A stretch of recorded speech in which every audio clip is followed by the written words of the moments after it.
네, 최근 캄보디아에서 한국인 납치, 감금 사태가 대대적으로 보도되면서 현지 교민 사회도 뒤숭숭한 분위기입니다. 생업에 타격을 받고 있는 교민도 적지 않다는 소식이 들려오는데요. 캄보디아 현지 전기 오토바이 제조업체를 운영하는 천만종 법인장을 연결해서 자세한 이야기 들어보겠습니다. 법인장님 나와 계십니까? 네, 안녕하십니까. 베리워즈 캄보디아 천만종 법인장이라고 합니다. 네, 안녕하세요. 먼저 캄보디아에서 생활을 하고 계신 지는 얼마나 되셨는지 여쭤보겠습니다. 네. 섬유 무역업에 종사하면서 2003년부터 캄보디아 출장을 다녔었고요. 예. 2007년 3월부터 캄보디아 주재원으로 근무하면서 아내와 자녀들과 함께 거주하고 있습니다. 현재 18년차 교민입니다. 네, 18년 차면 상당히 오랜 시간 동안 캄보디아에 계셨던 건데 이런 한국인에 대한 납치, 감금 사태 이런 이야기들이 좀 한인 사회에 알려진 건 언제부터였을까요? 실질적으로 2022년부터 연간 납치 감금 신고가 제가 기억하기로는 10건에서 20건 이하 정도로 아주 많지 않은 수준이었는데요. 예. 2023년부터 220건 이상으로 급증했다는 자료를 봤습니다. 예. 이것은 2023년 10월부터 미얀마, 라오스, 태국, 골든 트라이앵글 단속 강화로 인한 풍선 효과로 캄보디아까지 온라인 범죄가 확대된 것으로 이해하고 있습니다. 네, 지금 이번 사태를 계기로 캄보디아 내에 있는 범죄의 단지 웬치라는 것도 알려졌는데 실제로 이 웬치라는 것을 간접적으로라도 좀 경험을 했던 사람을 만났다거나 이야기를 좀 들어보신 경험은 있으신가요? 실질적으로 주식 리딩방, 불법 도박, 온라인 사기 단체들이 몰려 있는 곳이 주로 시안쿠빌, 다벳, 보이펙 같은 도시인데요. 네. 이 이외에도 한국 교민들이 많이 거주하는 프놈펜 시내에도 소규모 조직들이 있는 것으로 알고 있습니다. 현지 주재원들이나 교민들의 생활 반경과 패턴과는 좀 다른 형태로 생활하시는 20, 30대 청년들이 최근에 많이 급증을 했었고요. 네. 이분들이 한인 슈퍼나 한인 식당에서도 종종 만나기도 했던 것 같습니다.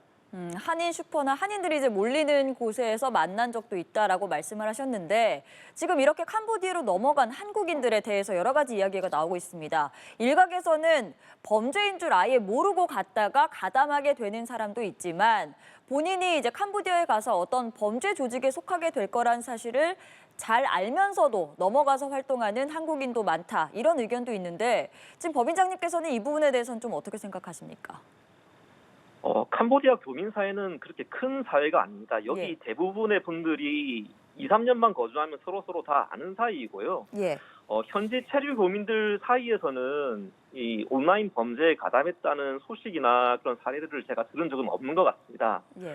좀 초기에는 대부분 청년들이 고소득 해외 취업 사기에 속아서 들어왔으나 최근에는 한국에서도 온라인 피싱이나 온라인 범죄에 대한 위험성이 많이 공유되었지만 대포 통장 판매 등 온라인 범죄라는 윤리성을 망각을 하고 쉽게 많은 돈을 벌겠다는 욕심들로 인해서 이런 문제들이 생기지 않았나 생각을 하고요. 네. 또 다른 한편으로는 한국 내 청년들에게 좋은 일자리가 많지 않다는 문제도 이런 것들의 원인이 되지 않나 생각을 합니다. 알겠습니다. 그리고 또 이 캄보디아 내 대부분의 범죄 조직이 이 중국계 조직원들이 운영을 하고 있다 이런 보도도 나오고 있는데 현지에서 좀 느끼시기에 이런 중국계 조직원들, 중국인들이 좀 범죄에 가담하는 것을 직간접적으로 좀 느낄 수 있는 상황들이 있었습니까?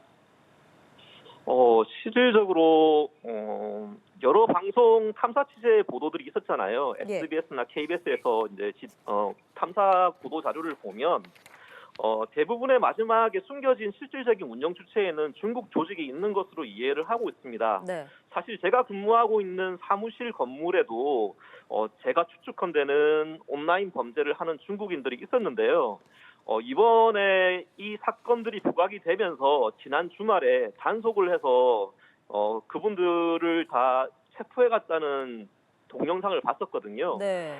그런 것처럼 중국계 분들이 실제로 많이 이런 일들에 관여하고 있는 것은 사실인 것 같습니다. 알겠습니다. 지금 조금 전에도 언급을 하셨지만 뭐 단속도 시작이 됐고 또 이제 한국인이 사망한 소식까지 알려지면서 지금 캄보디아 교민들의 분위기도 조금 좋지는 않을 것 같은데 그 상황은 지금 좀 어떻습니까? 사실 직접적으로 가장 큰 피해를 받으신 분들은 한국의 온라인 사기 피해자분들인 것 같습니다. 예. 교민사회에서는요, 사실 추석 연휴 지나면서 어떤 연휴이어서인지 갑자기 이 캄보디아 온라인 범죄 기사 보도량이 급증을 했었습니다. 네. 그리고 더불어 캄보디아에 대해서 무분별하고 또는 또 극단적인 비난과 차별이 증가를 한 상태였는데요. 사실 K-팝 등 한국 문화를 좋아하는 캄보디아 분들에게 이번 사건으로 인해서 또 다른 반한 감정이 생기지 않나 하는 이런 걱정들도 사실은 생기는 게 사실이고요. 예. 실질적으로 제 주변에서 여행업이나 이런 다른 사업들을 하시는 여러분들이 실질적으로 이번 사건으로 인해서 직접적인 피해를 받고 있는 것도 사실인 것 같습니다. 네. 직접적인 피해도 좀 있다라고 언급을 하셨어요. 지금 캄보디아 내 한국 기업들의 상황이 어떤지도 좀 간단하게 여쭤보겠습니다. 사실 이제 저희 회사 케이스도 이번에 사건으로 인해서 좀 피해를 받고 있는 상황인데요. 저희는 캄보디아에서 기후테크, 국내 최초로 국제 온실가스 감축 사업을 하는 베리워즈라는 제가 회사에서 법인장으로 근무를 하고 있습니다. 저희는 전기 오토바이 조립 공장을 설립 운영을 하면서 한국, 캄보디아 양 국가로부터 최초로 공인받은 온실가스 감축 사업을 진행하고 있는 기업인데요. 저희 같은 경우에서도 실질적으로 추석 이후에 예정되어 있었던 저희 투자자들의 현장 실사 방문 일정과 그리고 협력 파트너십 일정들이 모두 지연되고 취소되고 있는 상황입니다. 예. 저희는 또 이 프놈펜뿐만 아니라 시엠립에도 저희 사업지가 있는데요. 예. 아시겠지만 시엠립에는 세계문화유산인 앙코르와트가 있습니다.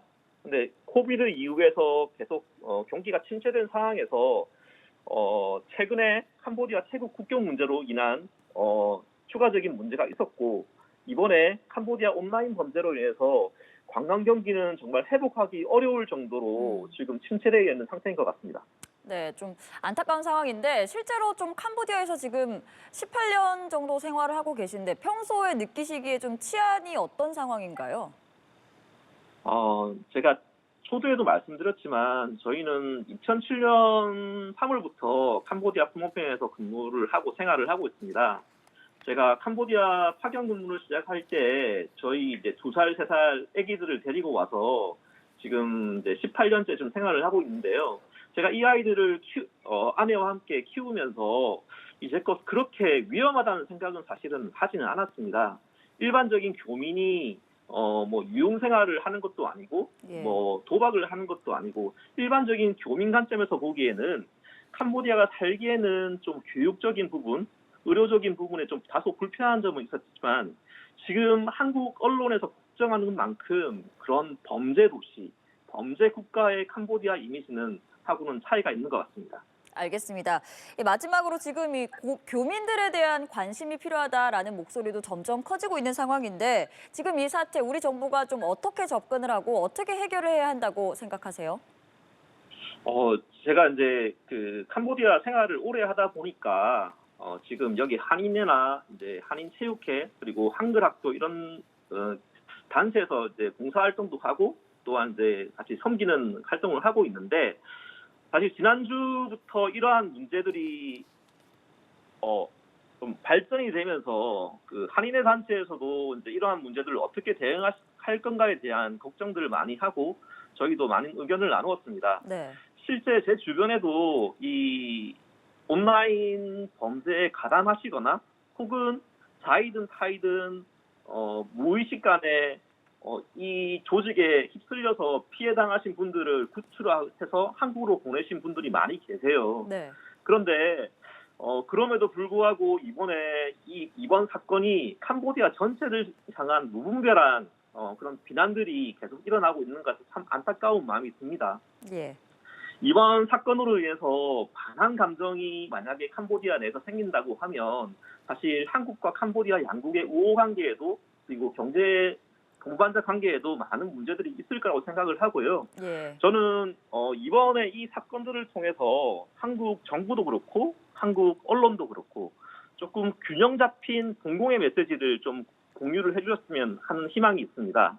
범죄에 대한 경각심을 제고하는 동시에 건전하게 운영되는 한국 기업, 한국 소상공인에 대한 신뢰와 보호에 대한 조치는 반드시 있어야 된다고 생각을 하고요. 예. 그리고 현지에서 이런 온라인 범죄가 아닌 윤리적 기업, 그리고 저희 회사처럼 캄보디아 한국 사이에서 선한 사업을 하는 이런 기업들에 대해서는 좀 더 적극적인 관심과 지원이 있었으면 하는 바람이 있습니다. 알겠습니다. 오늘 이야기는 여기까지 들어보도록 하겠습니다. 캄보디아에서 전기 오토바이 제조업체를 운영하고 계신 천만종 법인장과 이야기 나눠봤습니다. 생생한 말씀 고맙습니다. 감사합니다.